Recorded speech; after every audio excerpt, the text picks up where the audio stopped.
Vamos a mais uma aula do nosso curso. É uma aula que eu acho muito interessante e também que oferece uma paisagem muito bonita. Hoje vamos falar do Vale do Douro e na aula do Vale do Douro incluímos alguns locais que são visitados ou junto com o vale ou no mesmo dia ou próximo, que é Lamego, Amarante, e também incluí Viana do Castelo porque é um local muito bonito que pode entrar num circuito pelo norte de Portugal.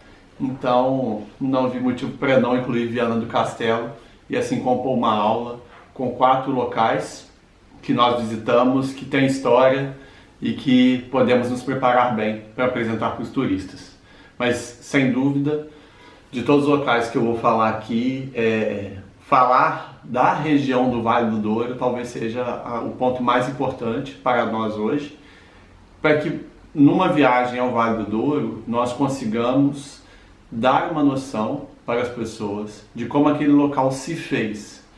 E aí nós vamos começar já por um ponto, não remontando ao primeiro local de produção do vinho do Porto, a primeira vez que se vendeu o vinho do Porto.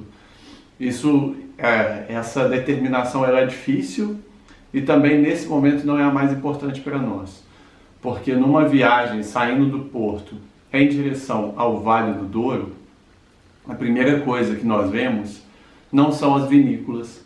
Na verdade, o que nós vemos à medida que vamos nos aproximando do vale é a mudança de paisagem que ocorre à medida que a gente está próximo de Peso da Régua, né? Na hora que passamos de Vila Real, por exemplo, começa a ter uma modificação da paisagem, que é a região em torno do Porto, para depois entrarmos na região do Alto Douro Vinhateiro, como é oficialmente chamada a região do Vale do Douro de produção do vinho, né? Então, nessa mudança de paisagem dentro do carro, nós, sem dúvida, somos abordados, questionados sobre como aquele local se construiu daquela maneira, porque, sem dúvida, mesmo voltando lá e tendo ido com frequência ao Vale do Douro, é espantoso o modo como aquele local se constitui, como aquela produção de vinho se desenvolveu numa região tão difícil, né, com um rio que também não era um rio fácil de navegar, o Rio Douro.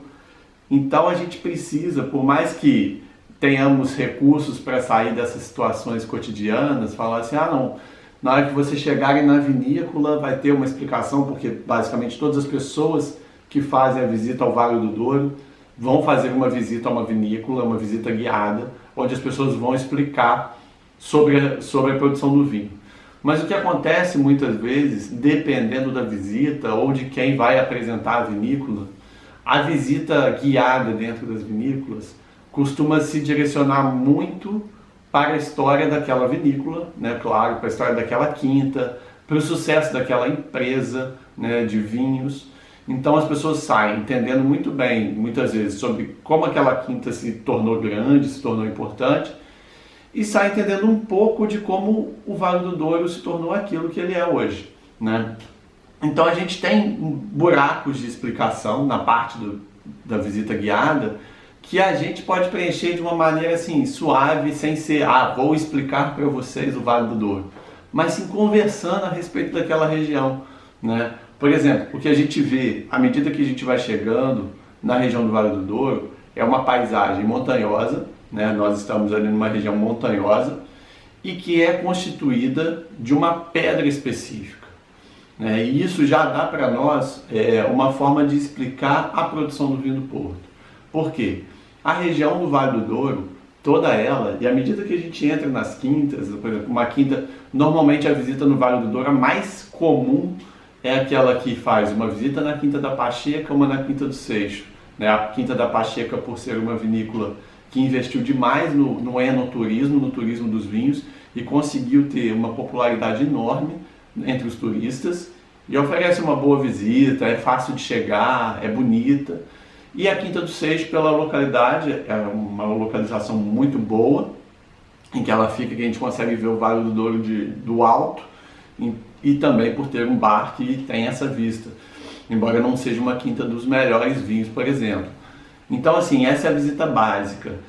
E nessa visita básica, à medida que a gente, por exemplo, vai na Quinta do Seixo, a Quinta do Seixo, à medida que você sobe, você vê as pedras que compõem a vinícola, e a gente vê aquela pedra preta, que lembra uma ardósia, por exemplo, né? E essa pedra é o xisto.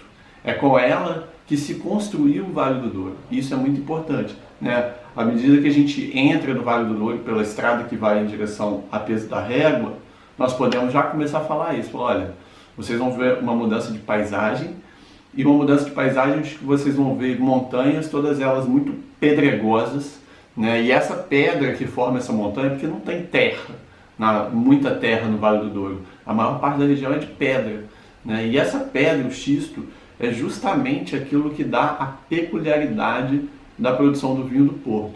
E quem fala que não é nenhum entendido de vinho, não é porque eu entendo de vinho, não é porque o sabor se torna diferente por causa da pedra, não é isso. Na verdade, a pedra da região do Vale do Douro melhora a produção do vinho porque a pedra conserva a água. Imagine assim, uma região toda ela pedregosa, a água fica ali e ela fica conservada. Quando é terra, né, a terra absorve a água. Então, essa conservação da água oferece nutrientes para a planta que vão hidratar essa planta, vamos dizer assim, no verão, que é super seco no Vale do Douro, né? Então, é justamente o xisto que permite esse equilíbrio da natureza, porque se não fosse essa pedra, talvez ali não tivéssemos uma vegetação mínima, porque ia ser muito mais seco. Durante o verão ela recebe essa hidratação, essa porção de água que fica armazenada próxima à pedra. Isso é bem interessante, que a gente está tratando assim da raiz da planta, tá? Para começar. Então, na verdade, se a gente pensar bem, a produção do vinho do Porto, ela é uma sequência de uma enorme produção de vinhos daquela região já anterior, porque se aquela região já tinha condição de produzir vinho, ela começa muito antes, tá? Muito antes. A região do Vale do Douro, uma região que já tem uma ocupação muito antiga, na verdade a região do Vale do Douro, se a gente for pegar assim na linha do tempo, é uma das regiões com uma população mais antiga de Portugal, porque você tem registros lá de épocas das mais ancestrais da humanidade. Mas não é sobre esse tempo que a gente vai falar. Na verdade, a região do Vale do Douro, né, o que hoje a gente chama de Alto Douro, Vinhateiro, foi constituída inicialmente por alguns mosteiros naquela região. E esses mosteiros, tradicionalmente, já ligados a uma tradição que vem principalmente da França, esses mosteiros também produziam vinho. Tá? A produção do vinho, só de curiosidade, gente, não é uma produção que nasceu junto na Idade Média ou que nasceu na Grécia, não. O vinho é um produto consumido, é uma bebida consumida desde o Egito. Tá? No Egito já se consumia vinho, principalmente nos rituais, nas grandes cerimônias. E é bem provável que os gregos tenham aprendido com os egípcios assim, o modo de produzir o vinho. Mas isso é muito mais antigo, é só para saber que essa produção vem de muito tempo. Então, na verdade, ali naquela região, e estamos falando aqui do século XI, século XII, ano 1100, lá no início, na fundação de Portugal, como nós vimos na aula de Guimarães, lá no início, aquela região foi ocupada por alguns mosteiros, e esses mosteiros produziam vinho. E aí, nós precisamos agora, além de saber que a região do Vale do Douro tem uma pedra específica que protege, que conserva a água da região e produz um vinho diferente por causa dessas condições. Além de sabermos que aquela região já tem mosteiros antigos, e assim, posso situar diferentes, desde Lamego a outros locais, mosteiros que existiam naquela região. Mosteiros antigos que produziam vinhos. Nós temos que acrescentar aqui um terceiro fator para dar origem ao Vale do Douro como produtor de vinho, que é a relação comercial entre Inglaterra e Portugal. Isso aí é super importante. Isso é super importante para muitas coisas que a gente estuda em Portugal e para o nosso conhecimento do país que a gente trabalha, vive, nasceu, e cada um de nós está aqui devido a alguma circunstância. Mas o seguinte, em 1386, e isso não é uma data aleatória, porque se a gente voltar lá na aula do Mosteiro da Batalha, a gente vai ver que em 1385 teve uma batalha de Aljubarrota e que Dom João I, o rei escolhido para liderar Portugal nessa batalha, se casa com uma mulher inglesa chamada Filipa de Lancaster, que em português ficou Lencastre, mas é Lancaster, que é uma superfamília antiga da Inglaterra. E desse casamento lá da Guerra do Mosteiro da Batalha, surge o primeiro acordo comercial entre Portugal e Inglaterra, ou seja, em 1386. Se você for pegar um livro de história, esse acordo é chamado de Tratado de Windsor, que foi quando Portugal e Inglaterra chegaram a um acordo geral de comércio entre os dois países, a Inglaterra, cada um tendo as suas vantagens, mas naquele momento aquilo uniu as duas nações. Esse tratado, ele é de certa forma válido até hoje e é considerado o tratado entre a aliança entre dois países mais antiga da Europa, né? Não podemos dizer do mundo, muita gente diz do mundo, mas não podemos dizer isso, mas da Europa sem dúvida. Como eu cheguei a falar na aula do Porto, no Porto especificamente há uma feitoria inglesa. O que significa isso? A feitoria como um posto comercial, né? Todo mundo que queria criar um comércio, se associar a um comércio direto com a Inglaterra, seja para importar ou para exportar, tem ali representantes ingleses que podem conversar para poder ter essa relação comercial entre Portugal e Inglaterra. Então já havia essa proximidade. O que vai acontecer depois? A Inglaterra sempre foi um país que consumiu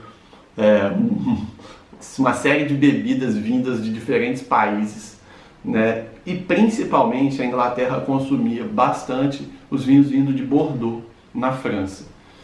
E num certo momento do século XVI e XVII, os vinhos da região de Bordeaux ficaram impedidos de entrar na Inglaterra, devido a uma guerra entre Inglaterra e França e algumas condições da região de Bordeaux. Com o impedimento da chegada dos vinhos franceses, principalmente da região de Bordeaux, para a Inglaterra, começou o maior interesse dos ingleses nos vinhos portugueses. Isso começa a aumentar. E logo no século XVII, há um novo acordo comercial que é fundamental para o vinho do Porto, que é o Tratado de Methuen. Bom, esse acordo, o Tratado de Methuen, muda bastante coisa. Ele acontece em 1703.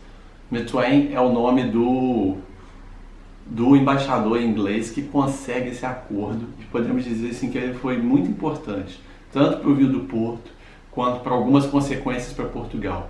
Que em 1703 Portugal entra nesse acordo com os ingleses e basicamente há uma troca. Os ingleses vão ter prioridade na venda de tecidos para Portugal, e Portugal tem prioridade na venda de vinhos para os ingleses, né? Então é uma troca comercial onde um manda vestuário, tecido e o outro manda vinho. Basicamente o acordo destacava esse ponto, mas há um outro ponto também, né? A facilitação do vinho do português para a Inglaterra significava baixar o valor para importar o vinho de Portugal, ou seja, o vinho de Portugal ficava mais barato do que o vinho de outros países. E é exatamente nesse momento que o vinho do Porto começa a ganhar a dimensão internacional. Por quê? O que muda assim, na essência da produção do vinho do Porto para os outros vinhos é que o vinho do Porto adiciona aguardente na hora de fermentar a uva.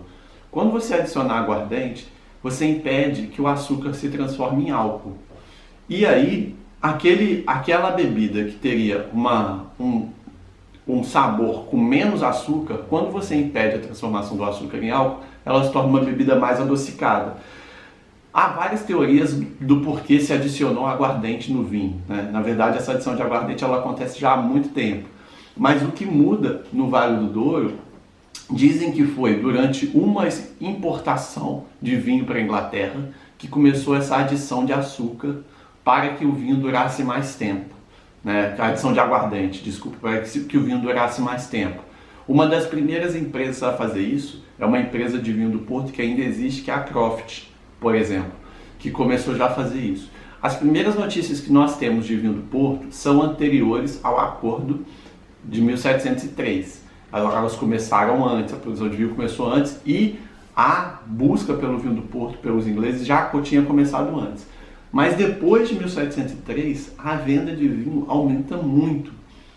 E a venda de vinho aumentando muito significa um desenvolvimento da região do Vale do Douro, né? Um desenvolvimento da região do Porto também, que nós vimos a consequência disso na aula da cidade do Porto, como que várias regiões ganharam uma riqueza e uma mudança rápida na cidade, né? Interesses em novos estilos arquitetônicos, porque chegou dinheiro a partir da venda do vinho do Porto. O que vai acontecer?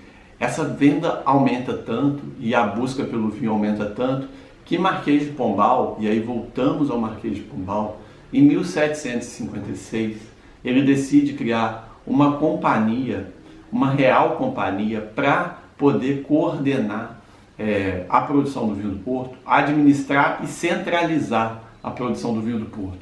O que significa isso? Que a região do Vale do Douro foi a primeira região a ser demarcada como uma região de produção de vinho, a chamada denominação de origem controlada. O que o Marquês de Pombal vai fazer é o seguinte: como a partir dessa época de 1703 o vinho que começa a ser vendido para a Inglaterra é muito procurado e todas as pessoas procuram como vinho do Porto, ou seja, com o nome da cidade que o comercializa, era comum as pessoas produzirem vinhos em regiões variadas e chamarem de vinho do Porto e criarem próprios métodos de criação de produção do vinho que não eram tão ajustados ao que originalmente se chamava de vinho do Porto. O Marquês de Pombal, preocupado, por um lado, em manter o modo tradicional da produção do vinho do Porto. Segundo, em manter o lucro da região com relação à Inglaterra. E terceiro, de fazer com que o governo de Portugal também tivesse alguma parte, algum controle sobre aquela riqueza que entrava e saía da região do Vale do Douro, cria essa companhia que vai fiscalizar o processo do início ao fim. Na verdade, em 1756, quando o Marquês de Pombal demarca a região do vinho do Porto, ele consegue com isso definir até onde vai o Alto Douro vinhateiro, né, aonde essa produção vai acontecer, como ela vai ser feita, uma espécie de selo de qualidade, de confirmação de que aquela bebida é vinho do Porto. Tudo isso vai acontecer durante esse período de 1756.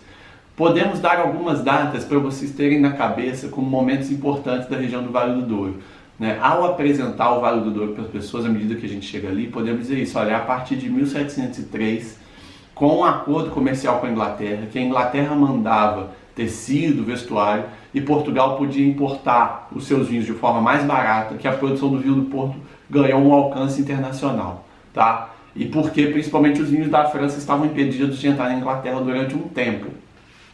Então a produção do Vale do Douro cresce muito nesse momento, principalmente as grandes produções.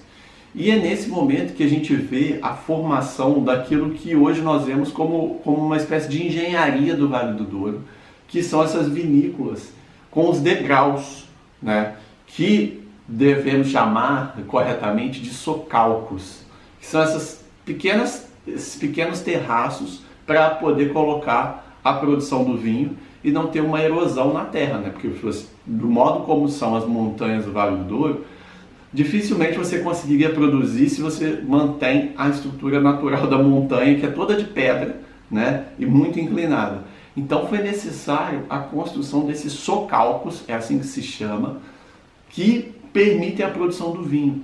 Aquilo é algo único no Vale do Douro, se nós pensarmos no território português, né? Nenhuma outra produção de vinho do país é construída, é feita daquela forma. Aquilo se desenvolve no Vale do Douro, mas a gente encontra esse modo de construir em outros locais do mundo, tá? Isso é importante saber, porque senão a gente acaba falando que isso é único em Portugal, isso é único em Portugal, quando na verdade é mais interessante saber que aquilo acontece em Portugal e acontece em outras regiões do que falar que só acontece aqui, né? Porque mostra que Portugal está de certa forma ligado a uma história mundial, não é só a história do país unicamente. Porque, por exemplo, no Japão, uma parte da produção do arroz no Japão é feita com socalcos. Nos Andes, né, a gente vê também uma produção de vinhos nos socalcos. Então tem algumas regiões. Agora, o que singulariza, o que deixa muito bonita aquela região é você ter os socalcos das vinícolas e o Rio Douro correndo embaixo. É nesse século XVIII que o Vale do Douro ganha a proporção que ele tem hoje. Hoje nós sabemos que há mais de 30 mil viticultores, ou seja, produtores de vinho na região do Vale do Douro.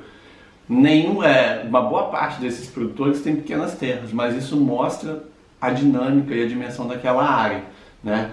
E é justamente no século XVIII é o século XVIII e o seu desenvolvimento que vai permitir com que a região no entorno da produção do vinho também se desenvolva, né? É como se aquilo repercutisse no entorno. E é o que vai acontecer, por exemplo, em Lamego, né? Bem próximo, na verdade, inserido ali na região.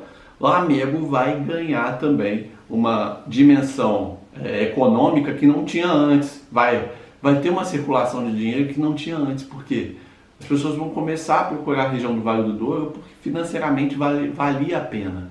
Embora o tratado que eu falei aqui, o acordo de 1703, muitas pessoas falam que não foi bom para Portugal, porque Portugal acaba por priorizar o vinho, mas o vinho é um produto muito específico, né, e que tem uma forma de produzir milenar, enquanto a Inglaterra mandava para Portugal vestuário, tecido, que estava naquele momento começando a se desenvolver, e que hoje a gente sabe é uma das maiores indústrias do mundo. Então Portugal como se acomodasse naquela condição de produção do vinho e não se desenvolveu em outras áreas. Essa é uma tese que algumas pessoas defendem, mas a gente não está aqui para defender tese de história, e sim para falar que, por exemplo, o Lamego ganha uma riqueza nesse período, e não é à toa que é justamente no século XVIII, que eu estou me referindo aqui, que nós vamos ter, por exemplo, a construção do Santuário Nossa Senhora dos Remédios em Lamego, né? Porque normalmente quando a gente faz um passeio no Vale do Douro, vale a pena ir a Lamego, ver o Santuário Nossa Senhora dos Remédios. E aí, em 1750, no meio do século XVIII, no meio do apogeu do vinho do Porto naquela região, começa a construção do santuário.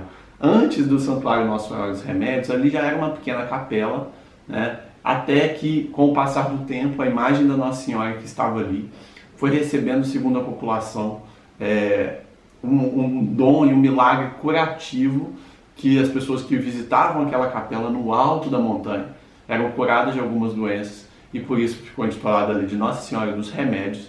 E a construção do santuário começa em 1750, o estilo é barroco. Se vocês olharem para a igreja, barroco significa que a igreja é como se cada ornamento, cada decoração da igreja fizesse um movimento diferente, tivesse um volume diferente. Ela não é... O barroco constrói igrejas que, ao invés de ser uma unidade, um volume só, cada decoração, cada quina parece que se movimenta e parece ocupar um espaço diferente. E a construção, a igreja Nossa Senhora dos Remédios tem essa característica muito forte. Só que a escadaria que leva, são mais de 600 degraus, se não me engano 686 degraus, a escadaria que leva até o Santuário Nossa Senhora dos Remédios, ela só foi de fato concluída no século XX. Ou seja, o Santuário Nossa Senhora dos Remédios demorou mais de 200 anos para ser concluído, mas o seu início é no século XVIII. Então visitar Lamego é visitar o Santuário Nossa Senhora dos Remédios, construído no século XVIII, com uma decoração extremamente bonita. É uma das igrejas mais bonitas ali do norte de Portugal, e cuja construção vai continuar até o século XX, quando também ocorre o desenvolvimento do centro de Lamego, assim, construção das alamedas. A região de Lamego é uma região interessante porque ela tem construções medievais, você vê marcas medievais daquela região, mas também, graças à produção do vinho, a cidade ganhou uma pequena modernidade ali no seu centro. Então esses dois aspectos são possíveis de serem vistos. E também é curioso pensar que é no século XVIII que também se constrói uma ponte em Amarante. Não é uma ponte qualquer. Amarante, uma cidade que fica próxima à região do Vale do Douro, tem uma ponte que na sua lenda original teria sido construída por um beato, São Gonçalo, E a reconstrução da ponte acontece já em 1760, já também no século XVIII. Veja como no século XVIII o enriquecimento daquela região faz com que também as forças políticas, as forças religiosas também coloquem um pouco do seu poder, do seu dinheiro ali para investir, para melhorar, já que passa a ser uma região importante do país por produzir algo que se vende para a Inglaterra, que se vende para a França, que se escoa para o Brasil também no século XVIII. O Brasil, principalmente pela população de portugueses que se vivia lá e alguns ingleses que tinham esse hábito do vinho, e depois a própria população local começa a consumir, mas não é a região principal, na verdade se escoa a produção do vinho do Porto para lá, só o que sobra do que não vai para a Inglaterra, e a Inglaterra passa a ter essa relação ainda mais próxima com Portugal. No século XIX, a Inglaterra começa a receber novamente os vinhos franceses, e há um outro tipo de vinho, um outro tipo de bebida que também entra no paladar dos ingleses, muito forte, que é o Jerez. O Jerez é produzido na Espanha, e o Jerez passa a concorrer com o vinho do Porto.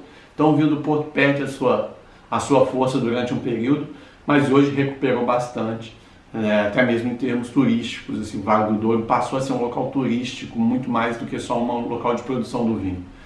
E a Amarante, Amarante acaba recebendo também essa atenção no século XVIII com a construção da ponte, mas a história de Amarante se remonta a períodos anteriores, como eu falei, a São Gonçalo. E numa volta do Vale do Douro, se nós tivermos ali um tempinho na parte da tarde, vale a pena parar em Amarante, colocar no GPS, a direção, pode colocar ou o Museu Amadeu de Souza Cardoso, ou a igreja de São Gonçalo, ou a ponte. Qualquer um desses endereços vão nos levar diretamente ao centro de Amarante, E no centro de Amarante a gente tem alguns pontos de interesse que vale a pena ver. Nós vamos chegar numa região que é dominada pela memória de um personagem religioso importante, que é São Gonçalo. E é em Amarante a festa de São Gonçalo, o doce chamado cacetinho de São Gonçalo, que é um doce fálico que os turistas adoram ver e brincar e comprar para levar. Então é um lugar que oferece algumas coisas. Por quê? Vamos lá do início. São Gonçalo foi um homem religioso, da virada do século XII para o XIII, ou seja, dos anos de 1100 para 1200. Ele nasce na região próxima a Guimarães e vai se dedicar à peregrinação. Era comum naquela época, na Idade Média, que alguns cristãos que queriam se dedicar à vida religiosa ou refletir sobre a vida religiosa, era comum essas pessoas escolherem a peregrinação para alguns locais sagrados, para assim refletir e mudar a sua vida e se direcionar aos interesses da igreja, aos interesses da vida ligada ao Cristo, especificamente. E aí Gonçalo, que nasce em Amarante, tem relações e parentescos em Braga, com religiosos em Braga, e ele sai dessa região e vai em direção a Roma. Depois ele vai a Jerusalém. E segundo a história, ele passou 14 anos fora, 14, 15 anos fora de Portugal. Quando ele volta para a região onde ele viveu, mas ele é renegado pelos seus familiares, que consideram que eles tinham documentos provando que ele havia morrido, e com isso é renegado a ele o posto dentro da igreja, especificamente em Braga. Então ele tem que continuar o seu trabalho religioso, mas fora daquela região.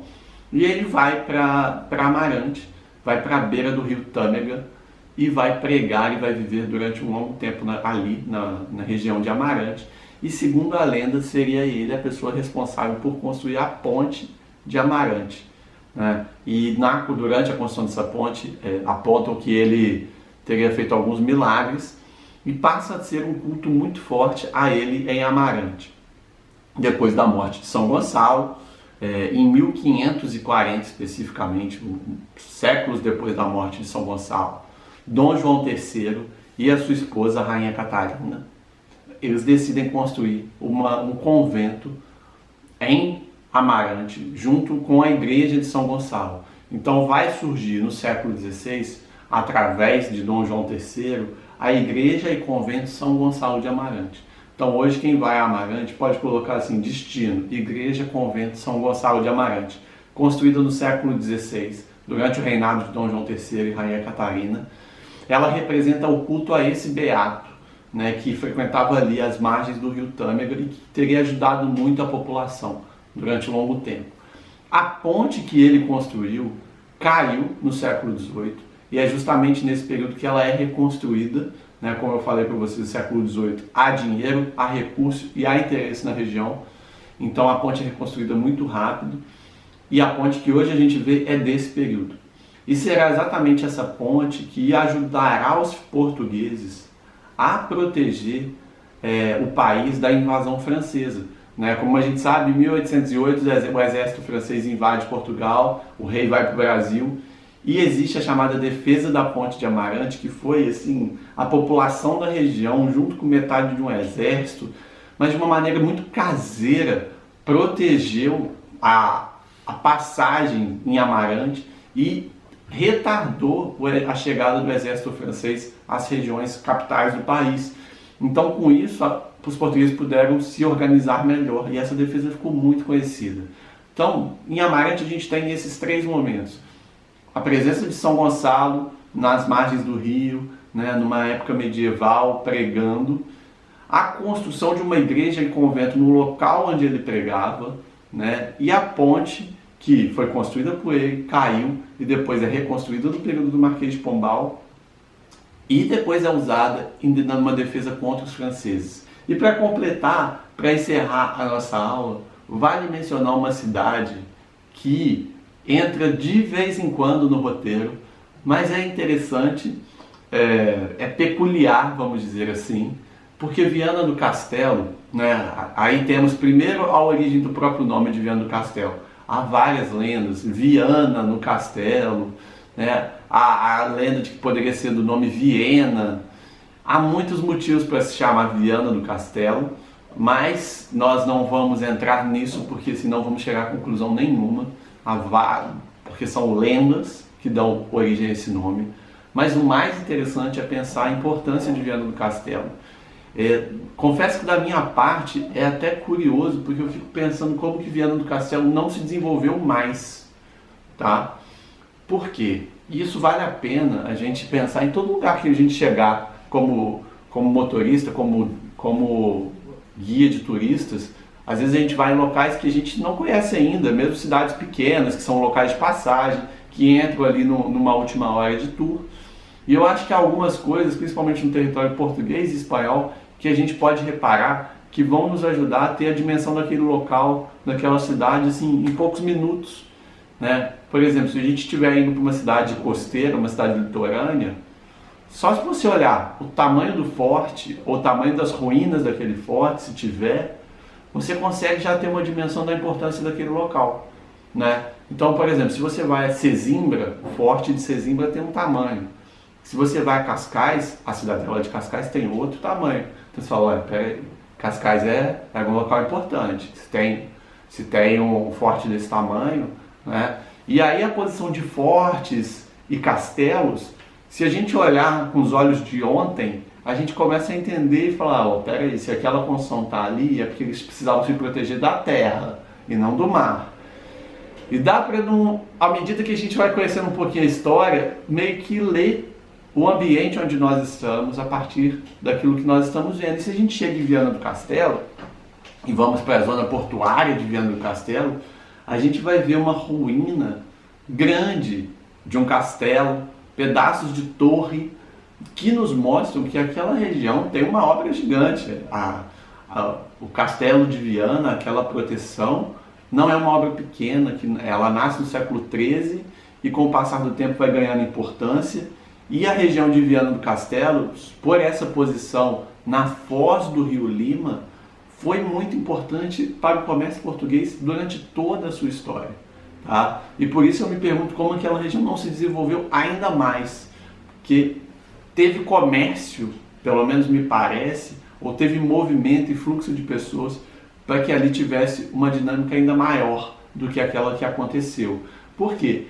Viana do Castelo, seja pela entrada pela foz do Rio Lima, né? O Rio Lima é um rio importante e tinha uma grande circulação na região, seja pela passagem no porto de Viana do Castelo dos barcos, das embarcações que saíam de Lisboa em direção ao norte. Porque hoje a gente fala muito das navegações portuguesas em direção ao sul, né? Angola, Brasil, África do Sul, Índia, locais onde os portugueses, Congo, locais onde os portugueses estiveram para o sul. Mas a gente não fala do norte, muitas vezes porque os portugueses fizeram viagens para o norte, fizeram constantes viagens para o Mar do Norte, e Viana do Castelo é um porto super importante. E Viana do Castelo ainda é mais importante ainda, porque também foi um porto e continua sendo um local importante para a pesca do bacalhau.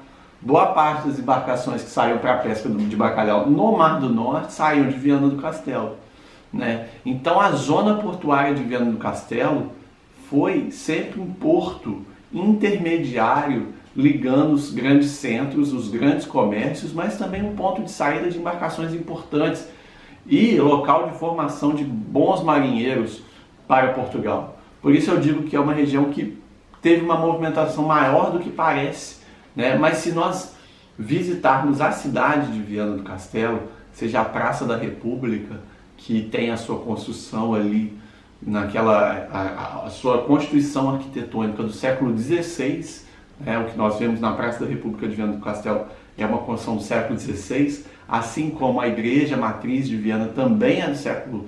Na verdade, a Igreja Matriz de Viana é do século XV. Então, duas obras de épocas muito antigas de Portugal, e depois as principais avenidas de Viana, já no estilo mais próximo do final do século XIX, início do século XX, o Art Deco. Então você vê em Viana diferentes estilos arquitetônicos, na Igreja Matriz, na Praça da República, nas avenidas, nas ruas centrais, diferentes estilos que mostram que em Viana houve recorrentemente a presença de pessoas abastadas financeiramente e atentas aos desenvolvimentos que ocorrem fora da região. Tá? Então a cidade de Viana do Castelo é interessante pela sua zona portuária, por estar na foz do Rio Lima, e pelas construções, né, que existem no centro da cidade, que são antigas, bem restauradas, bem conservadas, e constituem um patrimônio ligado a esse movimento de embarcações na região de Viana do Castelo. Além de ter, como a gente sabe, e aí é uma curiosidade para os turistas, a bola de Berlim mais famosa de Portugal, né, em Viana do Castelo. Agora eu preciso lembrar o nome dela. A bola de Berlim mais famosa de Portugal, que é da confeitaria do Natário, hoje, pelo menos até uns tempos atrás, era comandado pela esposa. E então, assim, se for a Viana, às vezes vale a pena passar numa tarde ou depois do almoço e levar os clientes, os turistas, para conhecerem também esse doce típico de Portugal, e onde em Viana do Castelo se considera que se produz o melhor, né, melhor bola de Berlim do país. Para encerrar, a gente pode mostrar Viana de cima para os turistas, né? Miradouros são sempre locais muito interessantes para os turistas, e esse ainda é mais interessante porque ele está atrelado a uma construção muito bonita, né? O miradouro do Santuário de Santa Luzia, em Viana do Castelo. O Santuário de Santa Luzia fica localizado bem no alto da cidade. No local já havia uma antiga capela, mas é no século XIX que é descrito um milagre, né? Um homem que tinha problemas oftalmológicos, após orações e chegar à capela, passa a enxergar. Santa Luzia, que é, na verdade, a santa protetora, está totalmente relacionada às curas da visão, porque a própria Santa Luzia, né, que poderíamos traduzir aqui inicialmente o nome de Lúcia ou Lucia, porque ela nasce na Sicília, na Itália, no período do Império Romano, e ela defende a sua fé cristã em vários episódios da sua vida, e na época era proibido o culto ao cristianismo, e tentam matá-la de várias formas, até botá-la numa fogueira, por exemplo, e ela não morre. Segundo a história, ela teria orado e conseguiu com isso escapar das chamas, E aí os soldados romanos tiram os olhos dela, botam numa bandeja, e segundo a história, ela teria nascido novos olhos, mais bonitos do que o primeiro. E ela só vai morrer quando degolam, quando retiram a cabeça dela. Então, por isso a questão dos olhos, a relação com a visão. E por isso o culto a Santa Luzia, e Santa Luzia está sempre normalmente com uma bandeja, por causa dos olhos. Então, que estavam numa bandeja. Esse culto a Santa Luzia se desenvolve muito nessa região. E já na virada do século XX, constrói-se uma igreja ali, um santuário. O santuário é dedicado ao Sagrado Coração de Jesus, né, na verdade, que é um culto muito forte nesse início do século XX, assim, é um dos últimos cultos que a Igreja Católica desenvolve, porque na verdade boa parte dos cultos, seja a Virgem Maria, ao Cristo, aos outros santos, são muito antigos, mas o Sagrado Coração de Jesus é um culto que se desenvolve muito no final do século XIX. Por exemplo, em Paris a gente tem a Sacré-Cœur, que é Sagrado Coração. E muita gente acredita que essa igreja de Viana do Castelo, construída pelo arquiteto português Ventura Terra, parece muito com a Sacré-Cœur de Paris. Parece, realmente parece. Mas o que diz é que o Ventura Terra não copiou, porque na época as duas igrejas estavam sendo quase construídas ao mesmo tempo. Então, a igreja é dedicada ao culto do Sagrado Coração de Jesus, mas quem constrói essa igreja, né, quem se dedica à construção, quem empenha, quem coloca dinheiro também é a Irmandade de Santa Luzia. Ou seja, o culto a Santa Luzia continua. Mas é lá de cima, do alto do santuário de Santa Luzia, né, perto da igreja ao Sagrado Coração de Jesus, que a gente consegue ter uma visão ampla da foz do Rio Lima e, se quisermos, explicar essa constante presença de Viana do Castelo na história de Portugal, seja no período da expansão marítima, das viagens, dos encontros, dos contatos dos portugueses com outros povos, ou seja na viagem para o Mar do Norte, na pesca do bacalhau. Viana do Castelo sempre esteve muito ligada a qualquer nova atividade marítima que o país começasse. Viana do Castelo sempre teve essa importância. Então vale a pena visitar pela Bola de Berlim, pela região portuária, pelo centro da cidade e pelo santuário lá em cima, que oferece uma vista incrível também da região.